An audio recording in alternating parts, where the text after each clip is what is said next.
চারটি ছোট্ট দুরূদ, কিন্তু এর মর্তবা অনেক বেশি। নাম্বার 1, আসসালাতু ওয়াসসালামু আলা রাসূলিল্লাহ। নাম্বার 2, আল্লাহুম্মা সল্লি আলা মুহাম্মদ, আল্লাহুম্মা বারিক আলা মুহাম্মদ। সহিহ মুসলিম 405 নম্বর হাদিস। নাম্বার 3, সাল্লাল্লাহু আলাইহি ওয়াসাল্লাম, সহিহ বুখারী।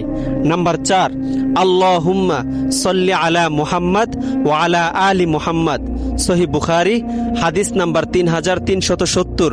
নাম্বার 5, কিয়ামতের দিন সেই ব্যক্তি সকলের চেয়ে আমার নিকট সবচেয়ে বেশি নিকটবর্তী হবে যে আমার উপর সবচেয়ে বেশি দুরূদ পাঠ করেছে। তিরমিজি শরীফ, হাদিস নাম্বার 484। নাম্বার 6, যতক্ষণ নবী করিম সাল্লাল্লাহু আলাইহি ওয়াসাল্লামের উপর দুরূদ পাঠ করা না হয় ততক্ষণ পর্যন্ত দোয়া আকাশের নিচে ঝুলন্ত থাকে। সহিহুল জামে 4399।